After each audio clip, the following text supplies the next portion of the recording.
The engineer's name was Hamid. He was 31 years old, and he had worked at the Natanz fuel enrichment plant for 4 years. He was good at his job. He was careful, methodical, the kind of technician who triple-checked pressure readings before he wrote anything down.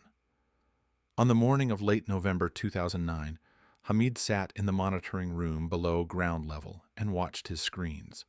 The readings were green. The centrifuges were spinning at exactly the correct frequency. Everything, according to every sensor in the room, was operating within normal parameters. Behind a sealed blast door, 30 meters away, 900 centrifuges were destroying themselves. The aluminum rotors had been spinning faster than they were ever designed to spin. I pushed past their tolerance thresholds for 15 minutes at a time, then dragged back to normal, then slowed to a crawl for 50 minutes, then spiked again. The stress is accumulating across weeks, the tubes expanding a fraction of a millimeter at a time, parts grinding into each other in increments too small to trigger any alarm. The machines were coming apart from the inside, precisely, methodically, in a pattern so carefully engineered that it looked exactly like random equipment failure. Hamid saw none of this. His screens showed him data recorded weeks before the damage began, a looped recording fed to his sensors by code that had been living inside the plant systems for months. The weapon was not just destroying the centrifuges, it was curating what Hamid could see while it worked. 12,000 kilometers away, in offices that would never appear in any official record, in agencies that would never formally acknowledge this operation existed, the ones and zeros were doing exactly what they had been designed to do. And no one in Iran had any idea. This is the story of Operation Olympic Games, the story of the world's first offensive cyberweapon capable of causing physical destruction. The story of a Dutch engineer, a water pump, and a USB drive that crossed the most fortified threshold in the Middle East. The story of 5 intelligence agencies, the CIA, the NSA, Israel's Mossad, Israel's Unit 8200, and the Dutch AIVD, running the most consequential covert operation of the 21st century. The story of a weapon so precise it knew when not to kill, and so fragile that a single programming error unraveled everything. And the story of a man who may have died for an operation he never fully understood. This is the story of the digital weapon, and it begins not in Iran, not in a server room or a classified laboratory, but in the Oval Office, in the last years of George W. Bush's presidency, with a choice that had no good answers. Before we find out how they built the digital weapon and how they got it inside, I want to take a second and let you know what this channel is about. This is where we bring you real intelligence operations, actual tradecraft, genuine covert history. Not Hollywood fiction, not speculation, but the documented, investigated, verified stories of the operations that shaped the world you live in. If that's the kind of content you're here for, hit subscribe and turn on notifications.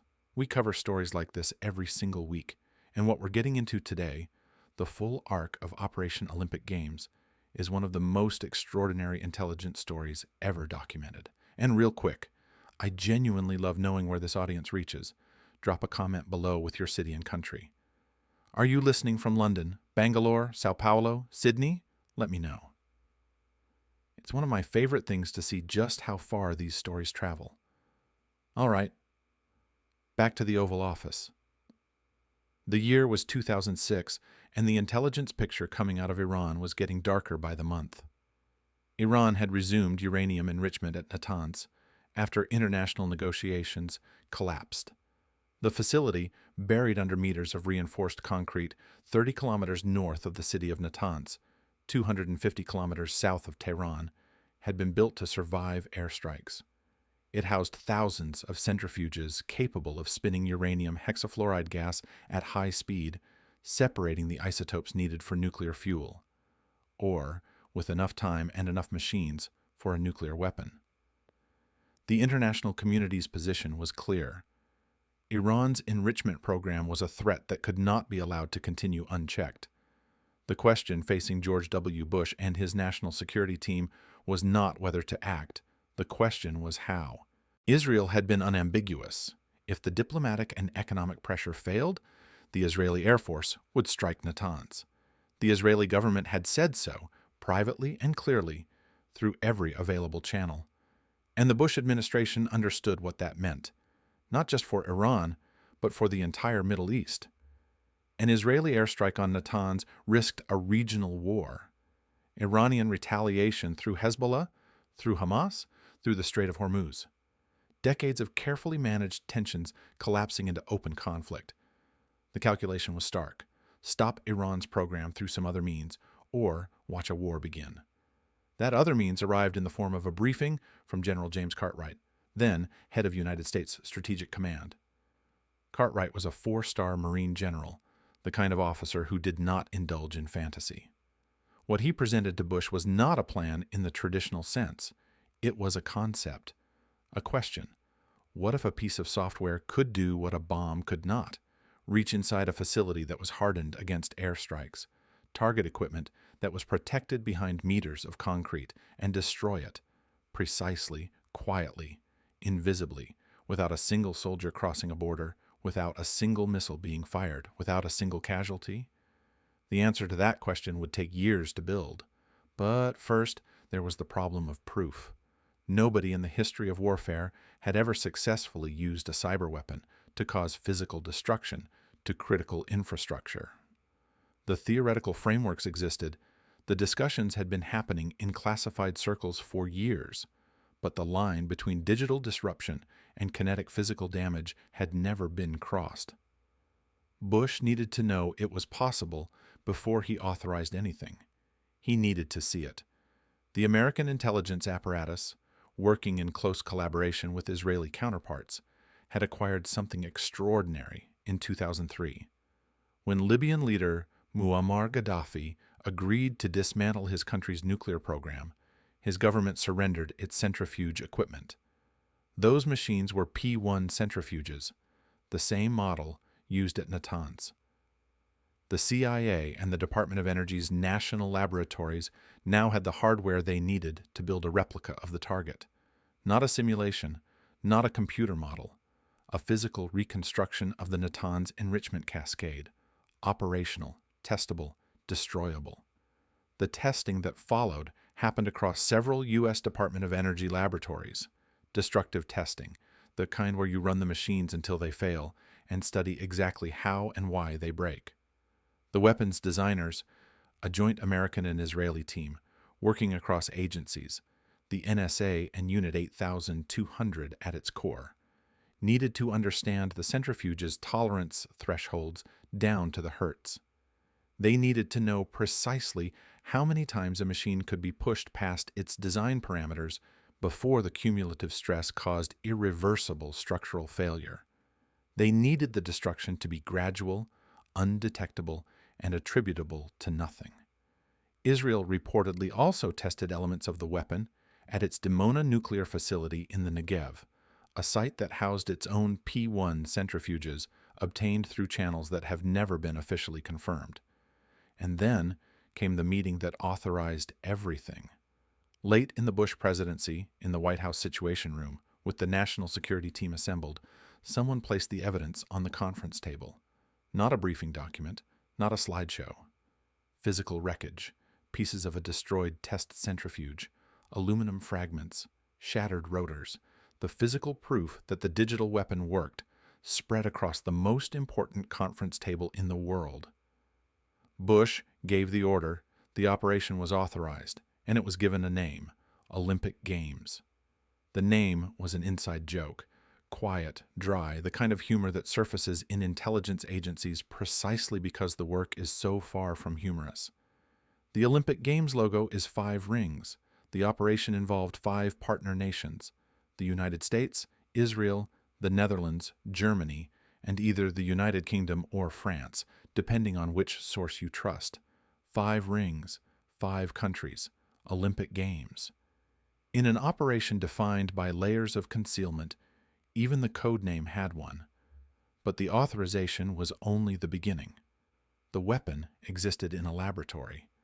The target was inside one of the most physically secured facilities in the Middle East, buried underground, surrounded by anti-aircraft batteries, monitored by armed guards, and, crucially, not connected to the internet. Natanz was air-gapped. Its industrial control systems had no network connection to the outside world. They had been physically isolated precisely to prevent the kind of attack the Americans and Israelis were planning.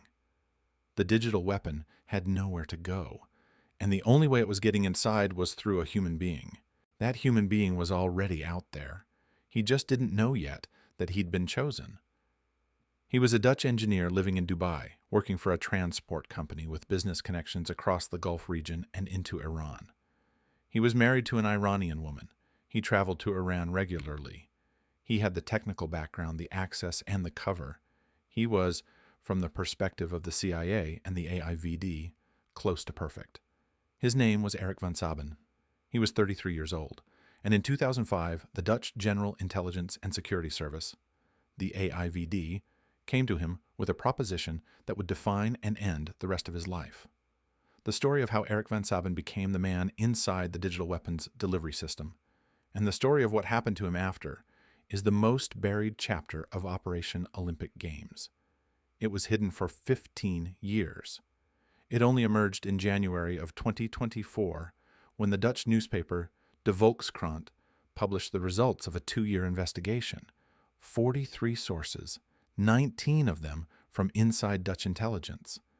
And what they revealed changed the history of the operation entirely. To understand why the Dutch were involved at all, you need to go back to 1976 and a Pakistani scientist named Abdul Qadir Khan. Khan was a metallurgist trained in Europe who returned to Pakistan with one ambition: to build his country a nuclear weapon. He found the technology he needed at a Dutch company called Urenco, a uranium enrichment consortium operating P1 centrifuge technology in Almelo, in the Netherlands. Khan worked at a Urenco subsidiary. He had access to technical documentation. Over years, he copied centrifuge blueprints and took them to Pakistan. Those stolen Dutch designs became the foundation of Pakistan's nuclear program.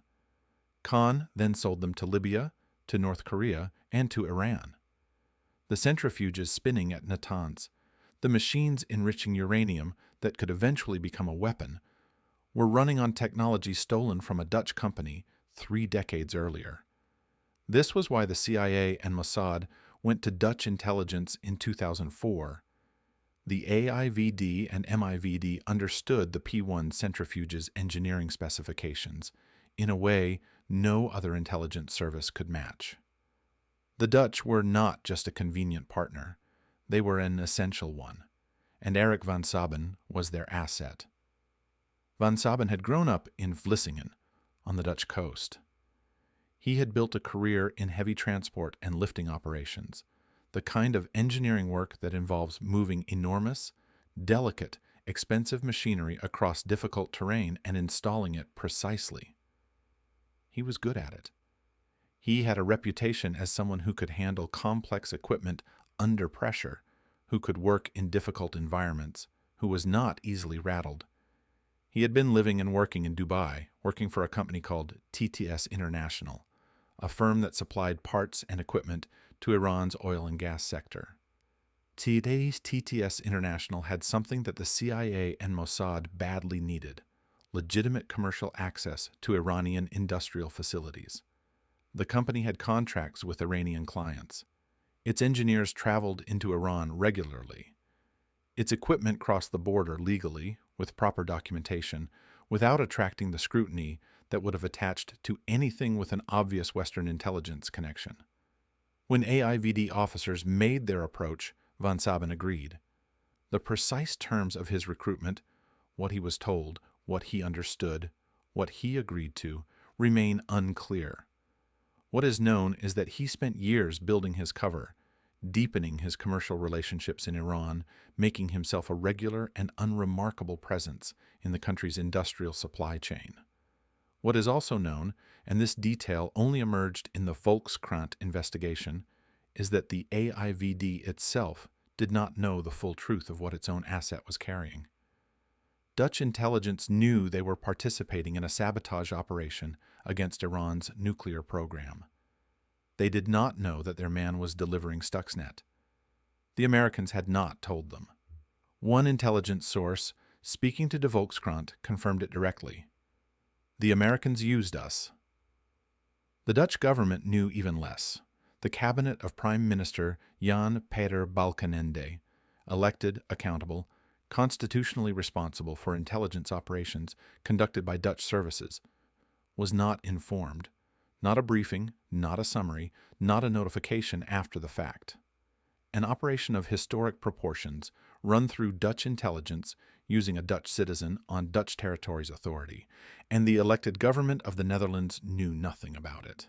A senior AIVD official, speaking anonymously to the Volkskrant, explained the logic in 4 words: sweep the doorstep clean.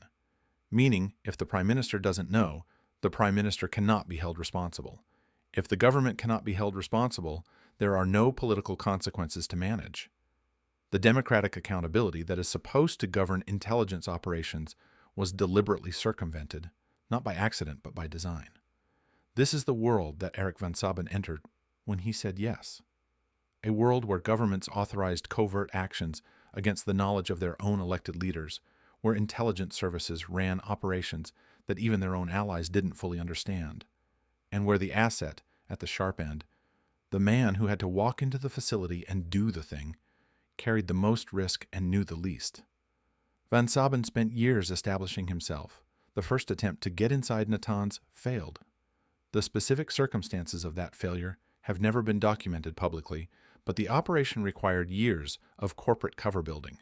Front companies constructed from scratch, approvals obtained, relationships cultivated, all to get a single engineer into a single facility below ground in central Iran.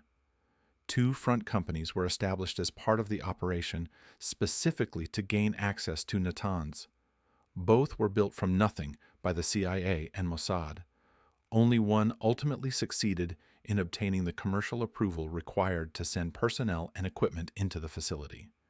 By 2007, the access was in place. The weapon was ready, and Erik van Sabben was going in.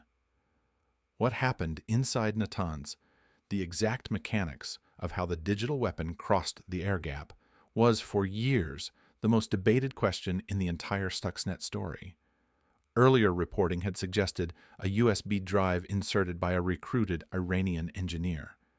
The 2024 Volkskrant investigation pointed towards something more specific and more elegant, a water pump. Van Sabben entered the Natanz facility posing as an engineer from an installation company delivering peripheral equipment. He installed a water pump connected to the facility's industrial control systems. The Stuxnet code embedded in the pump's connected hardware found its way onto the network once the pump was operational. The air gap, the physical isolation that was supposed to make Natanz impenetrable, was crossed not by a sophisticated electronic attack, not by a drone or a satellite signal, but by a piece of industrial plumbing and a man who knew how to install it. The digital weapon was inside, and it was, in every technical sense, the most sophisticated piece of malicious code ever written. To understand what Stuxnet actually did inside Natanz, you need to forget everything you know about computer viruses, because Stuxnet was not, in any meaningful sense, comparable to anything that had come before it. Every piece of malicious software up to that point had been designed to do things in the digital world. Steal data, lock files, crash networks, spy on communications. The damage was digital. A virus could wipe a hard drive, but it could not bend steel. It could hijack a computer, but it could not make a machine tear itself apart. The line between the digital and the physical had always held. Stuxnet crossed it. The weapon was built in layers, and each layer represented an achievement that the security community had never seen, assembled in a single piece of code before or since. The first layer was penetration. To get from Van Sabben's water pump onto the broader network inside Natanz, Stuxnet needed to move through the facility systems. It did this using 4 separate zero-day exploits, 4 previously unknown vulnerabilities in widely used software, each one a secret the weapon's designers had kept in reserve, each one worth enormous sums of money on the open cyber market. In standard offensive cyber operations, burning a single zero-day exploit is considered a significant expenditure. The intelligence community treats 0 days like precision ammunition, used sparingly, preserved carefully, deployed only when the target justifies the cost. Stuxnet burned 4 simultaneously. One of those exploits was so dangerous that it required nothing from its victim. A user did not need to click anything, run anything, or download anything. The exploit activated simply from having an infected icon visible on the screen. The computer's own display was the attack vector. In the history of documented cyber vulnerabilities, this had never been seen before. The second layer was target identification. Stuxnet was searching for a very specific configuration of hardware and software. Siemens S7315 and S7417 programmable logic controllers, the industrial control computers that managed the centrifuge operations at Natanz, running in a specific network topology that matched the facility's actual layout. If the worm found itself on a computer system that did not match this exact profile, it executed a protocol that separated it from every other piece of malicious code ever documented. It erased itself, silently, completely, leaving no trace. This was the weapon that knew when not to kill. A virus designed to spread as far as possible and do as much damage as possible. That is a blunt instrument. Stuxnet was a scalpel. It had been engineered to reach one specific target, damage one specific type of machine, and leave everything else entirely untouched. In a world of indiscriminate malware, this precision was without precedent. The third layer was deception, and this was the element that made the sabotage so devastatingly effective for so long. Once Stuxnet identified the correct hardware configuration and settled into the facility's systems, it installed a rootkit, a piece of code that hid its own existence from monitoring software. But it went further than simply hiding itself. Stuxnet recorded the normal sensor data from the centrifuges, the pressure readings, the rotation frequencies, the temperature outputs, during a period when the machines were operating correctly. It stored that data. And then, when it began its attack, it played those recordings back to the monitoring systems on a loop. Hamid, and every other engineer in the Natanz monitoring room, was watching a performance. The screens showed them centrifuges operating normally. The actual centrifuges were dying. The fourth layer was the attack itself, and it was choreographed across weeks with a precision that bordered on the artistic. The target was the centrifuge's rotor speed. An IR-1 centrifuge at Natanz operated at its normal frequency of 1,064 Hz. Stuxnet pushed that frequency to 1,410 Hz, 33% above the machine's normal operating limit, and held it there for 15 minutes before returning the centrifuge to its regular speed. 27 days later, the worm activated again. This time it went in the opposite direction, slowing the centrifuges down to a few hundred hertz for 50 minutes. The alternating stress, too fast, then too slow, then too fast again, spread across weeks, did something that a single catastrophic failure never could have. It accumulated. The aluminum centrifuge tubes expanded fractionally when spun too fast. They contracted when spun too slow. The tolerances between the rotating components and the static housing narrowed with each cycle. Over weeks, parts that were designed to spin freely began to make contact. Bearings wore, seals degraded, and the machines began to fail, one at a time in ways that looked to any engineer not looking for sabotage exactly like the kind of gradual mechanical degradation that happens in any complex industrial system. The Iranian engineers and technicians at Natanz started having problems they could not explain. Centrifuges were failing at a rate that exceeded any reasonable expectation. The machines were being replaced. Scientists were being questioned. Some were fired.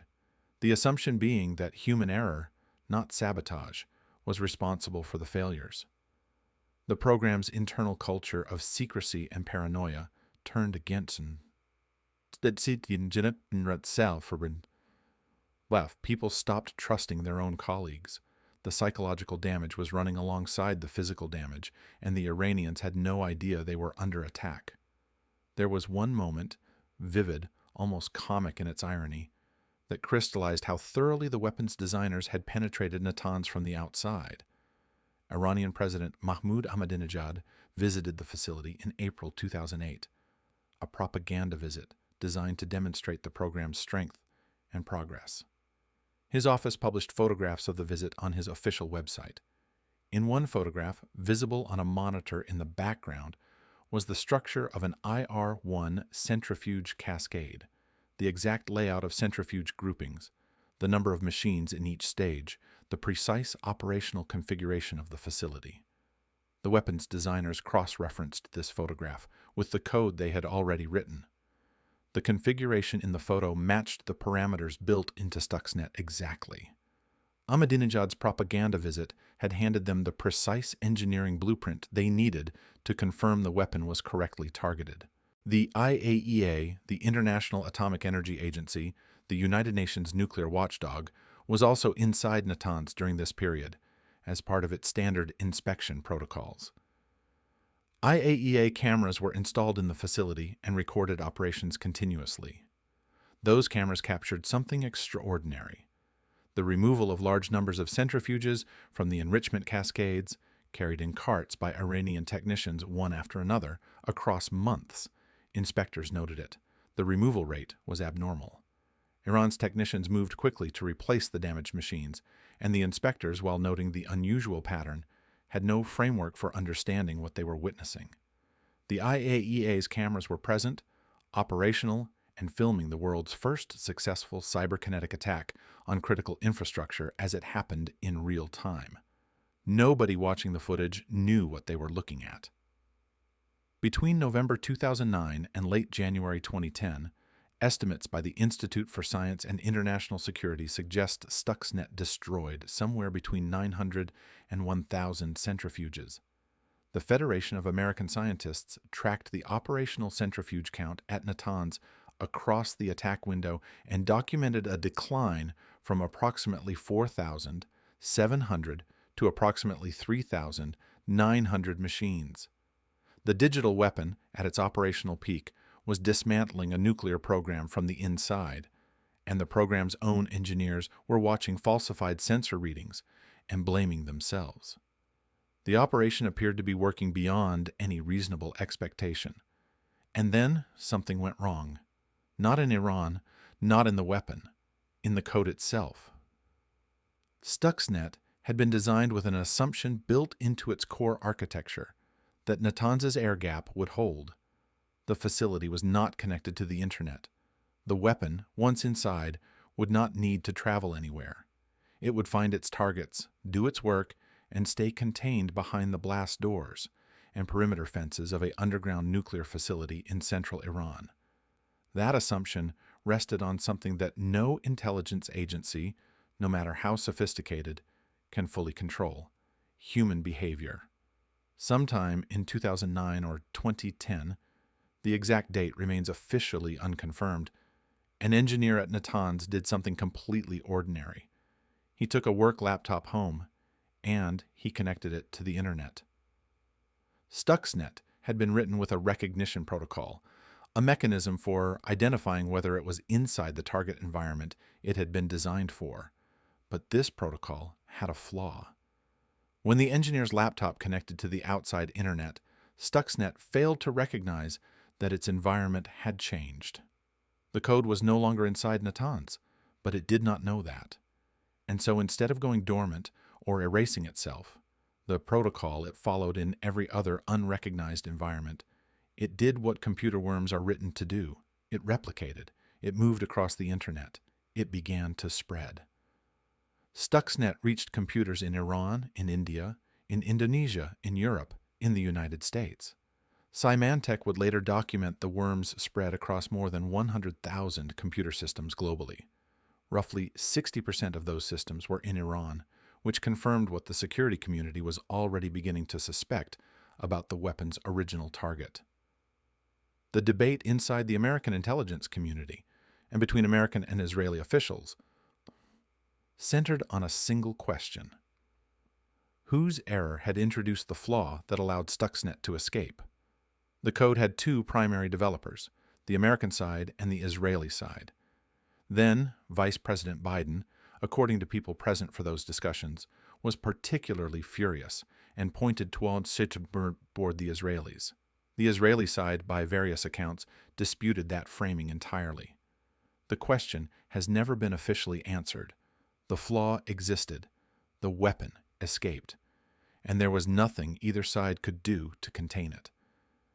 Early in his presidency, Barack Obama had been briefed on Operation Olympic Games and had made the decision to continue and accelerate it.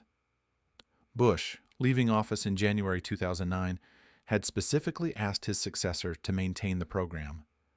The operation was too valuable, the diplomatic and strategic alternatives too limited to abandon.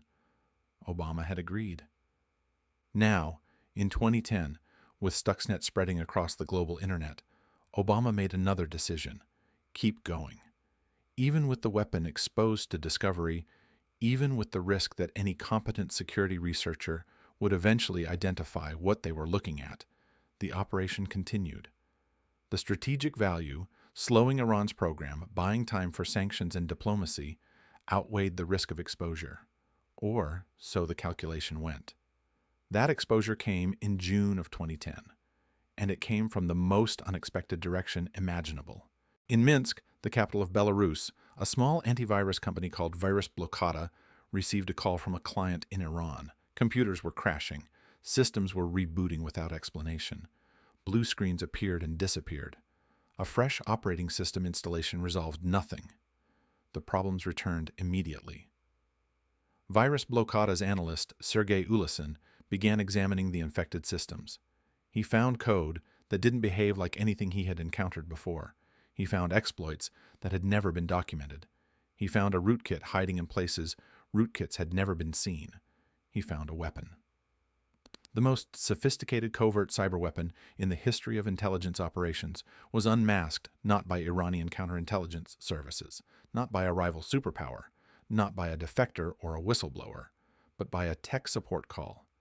A small antivirus company in a former Soviet republic, asked to fix some mysteriously rebooting computers, pulled the thread that unraveled everything. Ulysin published his findings. Symantec and Kaspersky Lab, the major cybersecurity firms, obtained samples and began their own analyses. The security community descended on the code with the kind of collective intensity that only a truly unprecedented discovery generates. Researchers worked across multiple continents, around the clock, sharing findings in real time, reverse engineering the weapon layer by layer. The 4 zero-day exploits were documented. The rootkit was dissected. The attack logic for the Siemens PLCs was traced and mapped. The facility configuration encoded in the targeting protocol was compared against known data about Natanz. The picture that emerged was unambiguous. Someone, a nation-state, multiple nation-states, had built and deployed a cyberweapon of a sophistication and specificity that bore no resemblance to anything previously documented. The weapon was not stealing data. It was not gathering intelligence. It had been designed to cross from the digital domain into the physical world and destroy machinery. It had succeeded.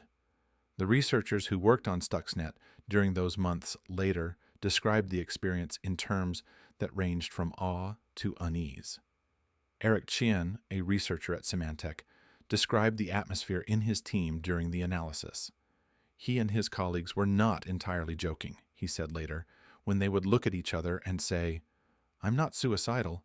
If I show up dead on Monday, it wasn't me." The knowledge of what they were examining, a classified weapon built by the world's most capable intelligence agencies, created a kind of professional vertigo. They were looking at something they were not supposed to know existed. The name Stuxnet came from the security community's convention of naming malware, based on strings found in the code, combinations of file names, registry entries, internal labels. The weapon that the CIA, NSA, Mossad, and Unit 8200 had referred to internally as the bug became publicly known by a name its creators had never used and never sanctioned.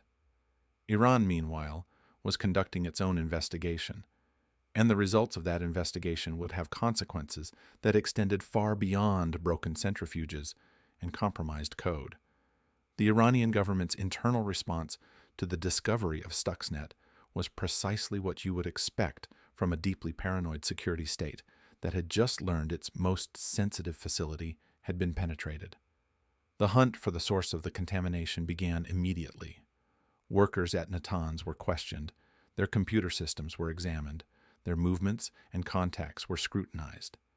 2 intelligence sources with knowledge of what followed inside Iran confirmed to investigators that workers at Natanz were executed in the aftermath of the exposure. How many and under what specific circumstances has never been formally documented. Whether those executed had any actual knowledge of what had been planted in the facility systems, whether they were guilty of anything at all, is unknown. But the executions happened. The Iranian security apparatus, confronted with evidence of a penetration it could not fully explain, responded the way security apparatuses respond to unexplained penetrations. It found people to hold responsible. And back in Dubai, in the first weeks of 2009, Erik van Sabben was already gone. Van Sabben had continued working in Dubai after delivering the digital weapon to Natanz in 2007. His company, TTS International, maintained its operations. His life, from the outside, appeared unchanged. At the end of 2008, he traveled to Iran to visit his wife's family, according to those who knew him. An ordinary trip, the kind of trip a man with an Iranian wife and family connections in the country made regularly. He left Iran within 10 days. He left, by the accounts of people who knew him, and spoke to the Volkskrant investigators in a state of panic. What Van Sabben knew, what he had seen or heard or felt that drove him out of Iran in those 10 days, is one of the unanswered questions that sits at the heart of this operation. The Volkskrant investigation found no direct evidence of what triggered his departure. What it found was the fact of the panic, confirmed by multiple sources, and the judgment of those sources that something had gone wrong. Whether the Iranian security services had identified him, whether he had reason to believe his cover was blown, whether he simply understood that the operation was entering a phase of danger he had not anticipated, none of this is documented. I have to stop here for a moment, because what comes next is the part of this story that I find genuinely difficult to process, and I want to ask you something. Erik van Sabben was a man who was recruited by his country's intelligence service to carry out an operation of historic proportions. He carried a weapon he may not have fully understood into a facility that would have killed him if his cover had been broken. For governments that had not informed their own elected leaders, he existed. The Dutch intelligence service did not know he was delivering Stuxnet. The Dutch government did not know the operation was happening. He was the expendable human element in a calculation made by people who were never going to put their own names anywhere near the risk he was absorbing. If you were in that position, knowing what you'd been asked to do, knowing that the people who sent you didn't fully understand what they'd sent you with, knowing that the government of your own country had been deliberately kept ignorant of your mission, what would you have done differently? And if you'd done exactly what Van Sabben did, if you'd gone in, done the job, and then found yourself leaving a foreign country in a panic 10 days later, what would you think had gone wrong? Drop your answer in the comments. I read every single one, and what happened in the 16 days after Erik van Sabben left Iran in a panic will matter to how you think about your answer. January 16th, 2009. Van Sabben was 36 years old. He had been living in Dubai for years, building a career, raising a family, 2 children from a first marriage, and his life with his Iranian wife, Alanoush. On January 16th, he died in a single-vehicle motorcycle accident near his home in Dubai.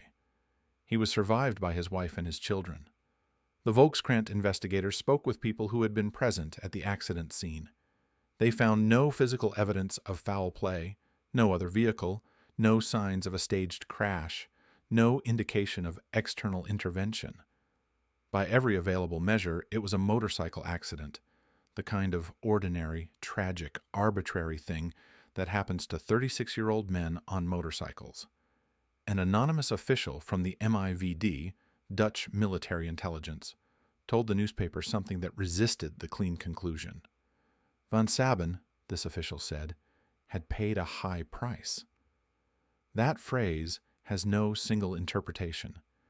It could mean nothing more than the obvious. A man died young in an accident after doing something dangerous for his country. It could mean something else entirely. The timing is the fact that will not let the story close. 2 weeks. Van Sabben delivered the digital weapon to Natanz in 2007 or 2008. He left Iran in a panic at the end of 2008. He died on January 16, 2009. 2 weeks after what the Volkskrant describes as the Stuxnet attack. Whether that attack refers to the initial delivery in 2007 or a subsequent phase in late 2008 has been reported with some ambiguity across different investigations. What is not ambiguous? A 36-year-old man who was the central human vector for the most consequential covert cyber operation in history died in the weeks following the operation he had carried out, after leaving the target country in a state of documented panic. He had done something that his own government's elected leaders did not know had happened. He had carried something that his own intelligence handlers did not fully understand they had sent. He had been, in the vocabulary of covert operations, a unilateral asset, a man running with less information and less protection than the operation he served required. The Dutch intelligence community's relationship with Van Sabben's legacy is, by the accounts of those who knew the operation, complicated. A source told the Volkskrant that there was a belief among some of those involved that the operation's handling of its primary human asset had not been adequate. That paid a high price carries within it something beyond the factual, a kind of institutional guilt that the official record will never formally acknowledge. Meanwhile, in Natanz, the centrifuges that Van Sabben's water pump had helped infect were continuing their slow, invisible destruction. The monitoring room screens still showed normal readings. Hamid and his colleagues were still watching a performance. The weapon was still working, and nobody in Iran knew why their machines were failing. That was about to change. The exposure of Stuxnet in June 2010 did not happen the way intelligence agencies imagined their failures happening. There was no defector, no intercepted communication, no whistleblower walking into a newspaper with a hard drive full of classified files. The weapon was found the way a needle is found in a haystack, by someone looking for something entirely different, with no idea what they were about to pull into the light. Sergei Ulisen, the virus blockada analyst in Minsk, who first identified the anomalous code, published his initial findings in June 2010 under the deliberately understated title of a technical advisory about a Windows vulnerability. He had no idea what he was looking at in its totality. He had found the edge of something. Within weeks, Symantec and Kaspersky Lab, the world's premier cybersecurity research organizations, had the full sample and were throwing their combined analytical resources at it around the clock. The Kaspersky Lab team, in particular, produced an analysis that ran to hundreds of pages and took months to complete. The depth of what they found was staggering. The 4 zero-day exploits, the Siemens PLC payload, the rootkit, the fake sensor data playback, the self-deletion protocol for non-target environments. Each element was documented, described, and assessed. And with each layer the analysts peeled back, the picture became clearer and more alarming. This was not a criminal operation.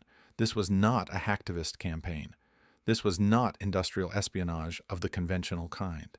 This was a weapon built by a nation-state or coalition of nation-states deployed against a specific target for a specific strategic purpose, at a level of technical sophistication that required resources, human, financial, and institutional, that only a handful of entities on Earth could have assembled.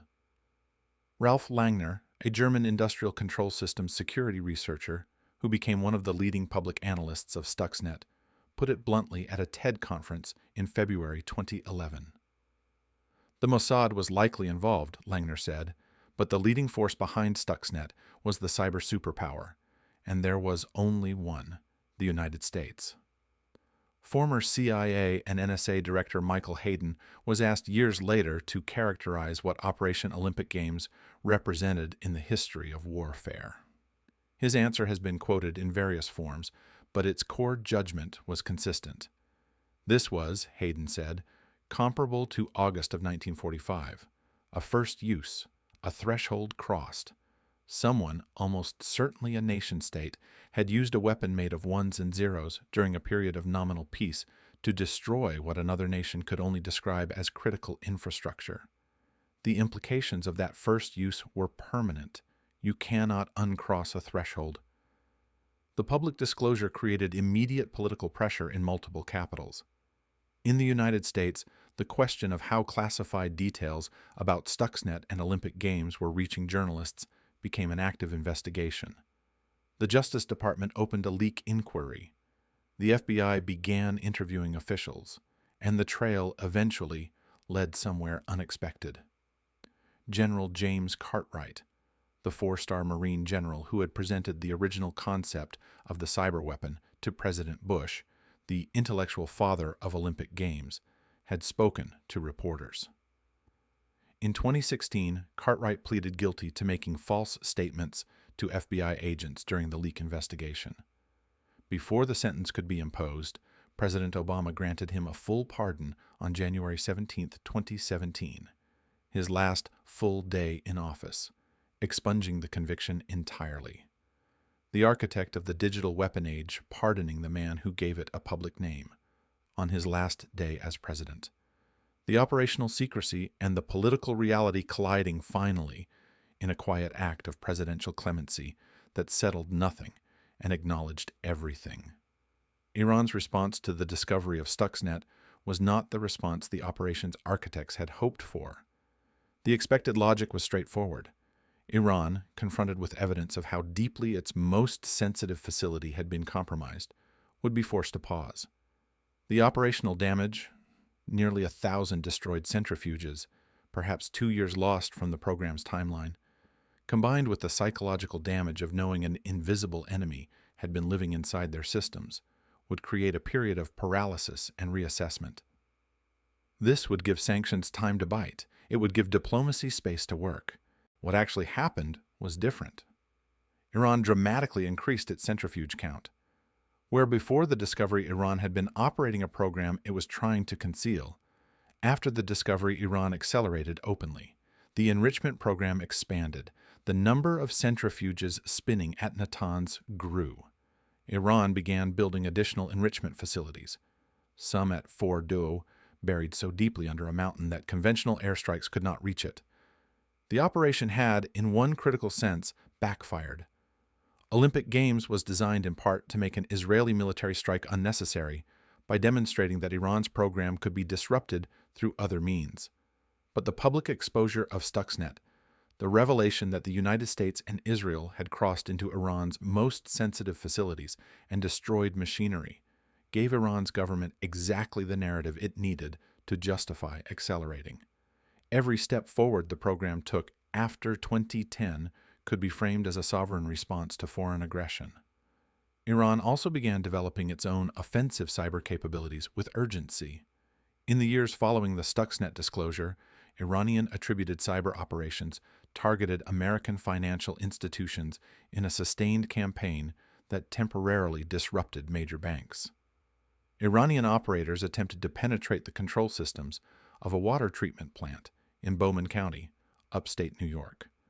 The digital weapon had demonstrated to every nation-state watching that this class of weapon was real, effective, and available to anyone with sufficient resources.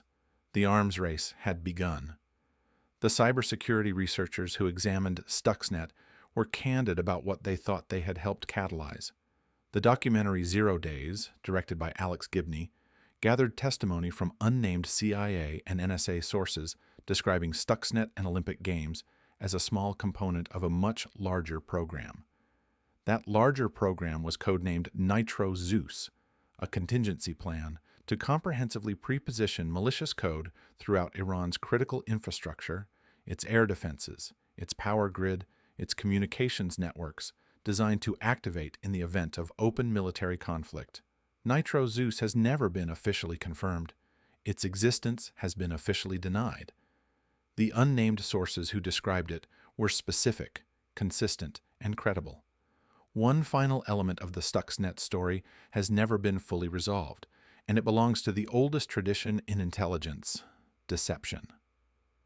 Given the growth in Iranian enrichment capability documented through 2010, analysts raised a possibility that, if true, represents an achievement as impressive as anything Stuxnet's designers managed. Iran may have deliberately fed false data back through channels the weapon's designers were using to assess its effectiveness, manufacturing intelligence, making the weapon's creators believe the operation was more successful than it actually was. The digital weapon, built at extraordinary expense, deployed through extraordinary risk, may have been partially countered by the most ancient intelligence countermeasure in existence. If you followed this story all the way to this point, I want to say something directly. Thank you. This is exactly the kind of story that this channel exists to tell. The real history, the buried chapters, the human cost behind operations that get reduced to footnotes in press releases and acronyms in declassified summaries. Operation Olympic Games is officially unacknowledged by every party involved.